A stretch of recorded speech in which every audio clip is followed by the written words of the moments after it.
ஸ்ரீ மகாகுரப்யோ நமः. ஹரிः ஓம். சதாசிவசமாரம்பாம் சங்கராச்சார்யமத்யமாம் அஸ்மதாச்சார்யபர்யந்தாம் வந்தே குருபரம்பராம். GeM TV நண்பர்களுக்கு எனது வணக்கங்கள்.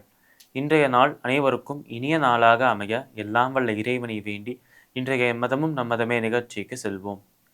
இன்னைக்கு நம்ம ஸ்ரீமத் பகவத்கீதையிலிருந்து ஒரு ஸ்லோகத்தை விரிவான விளக்கத்துடன் பார்ப்போம். பிரம்ம புவனாலோக புனராவர்த்தினோர்ஜுன மாமுபேத்யது கௌந்தேய புனர்ஜன்ம ந வித்யதே. இந்த ஸ்லோகம் ஸ்ரீமத் பகவத்கீதையின் 8வது அத்தியாயமான அக்ஷர பிரம்ம யோகத்தின் 16வது ஸ்லோகம்.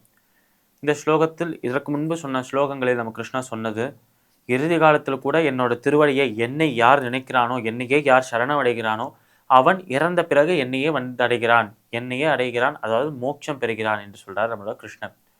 ஆனால் தன்னை அடையக்கூடிய தன்மையுடைய, தன்னை அடையக்கூடிய ஆற்றலுடைய அந்த பக்தர்களை பற்றி மிக புகழ்ந்து சொன்னார் போன அத்தியாயங்கள்ல, போன சாப்டர்ஸ்ல.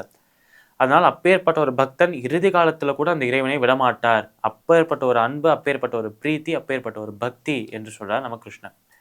ஆனால் அந்த ஒரு பக்தி இருக்கும் அந்த ஒரு நபர் எப்பொழுதும் அந்த இறைவனை விடாமல், எப்பொழுதும் அந்த இறைவனை சிக்கன பற்றி கொண்டு அவர் ஒருவரே கதி என்று தன்னுடைய வாழ்க்கையும் தன்னுடைய அனைத்தையும் அந்த இறைவனுக்கே சமர்ப்பணம் செஞ்சுட்டார் அந்த நபர். இப்படி இருக்கும் அந்த நபர் அந்த இறைவனை நினைத்தால், அந்த இறைவன் ஒருவரை பற்றி கொண்டால் மட்டுமே அவரால் மோட்சம் பெற முடியும். ஆனால் கிருஷ்ணன் இந்த இடத்துல சொல்றது, அர்ஜுனா, என்னை யார் நினைக்கிறாரோ, என் திருவடியை யார் பற்றி கொள்கிறாரோ, இறைவா என்னை காப்பாற்றுவாயாக என்று யார் வணங்குகிறாளோ என்ன, நிச்சயமாக அவளுக்கு மோட்சத்தை நான் அளிப்பேன். இதுவே என் லோகம், அதாவது கிருஷ்ணர் சொல்வது என் லோகமாக இருக்கும் அந்த பரமபதம். அந்த பரமபதம் என்பது மற்ற லோகங்களை ஒப்பிட்டு பார்க்கும்போது அனைத்தை விடவும் உயர்வான ஒரு நிலையில் இருக்கிறது. இந்த லோகத்துக்கெல்லாம் போனா, இப்போ ஒரு பிரம்மலோகம் இருக்கிறது, பிரம்மலோகத்துக்கு போனாலோ இல்லை இந்திரலோகத்துக்கு போனாலோ, இந்த மாதிரி எந்த லோகத்துக்கு போனாலும் பிரம்மலோகம் என்பது அனைத்து லோகங்களை விடவும் மேலான ஒரு லோகமாக இருக்கு. அங்கதான் நம்ம பிரம்மா இருந்து தவம் செஞ்சுட்டு இருக்கார். அப்படி படைக்கும் கடவுளாக இருக்கும் பிரம்மா தவம் செய்யும் அந்த லோகம் தான் பிரம்மலோகம். அந்த பிரம்மலோகத்தையும் கடந்து அந்த பிரம்மலோகத்துக்கும் அப்பாற்பட்டு இருப்பதுதான் உண்மையான இறைவனின், நம்ம கிருஷ்ணரின் இடமாக இருக்கும் வைகுண்டம் என்று அழைக்கப்படும் பரமபதம். ஆனால் வைகுண்டத்தில் கிருஷ்ணர் இருக்கிறார், பகவான் பெருமாள் இருக்கிறார். அந்த வைகுண்டத்திற்கு கீழே தான், அந்த வைகுண்டத்துக்கு பல தூரம் கழித்து தான் இந்த பிரம்மலோகம் வர்றது. அப்ப எண்ணி பார்க்க வேண்டும், நம்ம லோகத்திலேருந்து, இந்த பூவுலகத்திலேருந்து அது எவ்வளவு தூரத்தில் இருக்கு என்று. ஆனால் அவ்வளவு தூரத்தில் இருக்கும் இறைவனை நாம் எப்படி சென்று அடைவது என்றால், மனதுக்குள்ள அந்த இறைவனை நினைத்து கொண்டால் மட்டுமே, மனதுக்குள்ள எப்பொழுதும் அந்த இறைவனின் சிந்தனை இருந்தால் மட்டுமே அது நடக்கும்.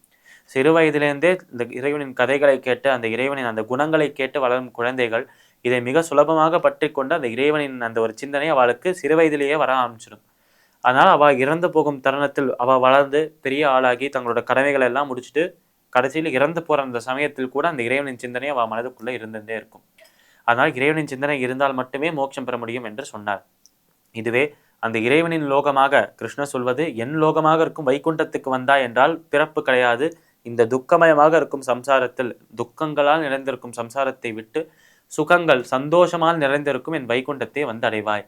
இதுவே நீ இந்த பிரம்மலோக உள்ளிட்ட இந்த எந்த லோகத்துக்கு போனாலும், மீண்டும் இந்த பூலோகத்திலே பிறந்தாலோ இல்லை பூலோகத்துக்கு அடியில இருக்கும் இந்த நரகங்கள்ல பிறந்தாலோ, பூலோகத்துக்கு மேலே இருக்கும் மேல் லோகங்களாக இருக்கும் தேவர்களின் லோகத்தில் பிறந்தாலோ, எங்க நீ மீண்டும் மீண்டும் அந்த உயிரை விட்டுட்டு எங்க சென்றாலும் மீண்டும் ஒரு பிறப்பு எடுத்துதான் ஆக வேண்டும்.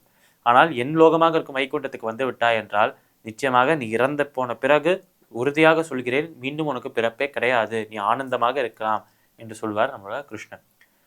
ஸ்ரீமத் பகவத்கீதையின் 8வது அத்தியாயமான அக்ஷர பிரம்ம யோகத்தின் 16வது ஸ்லோகத்திற்குண்டான விளக்கம் இதுவே. மீண்டும் நாளை சந்திப்போம். நன்றி, வணக்கம்.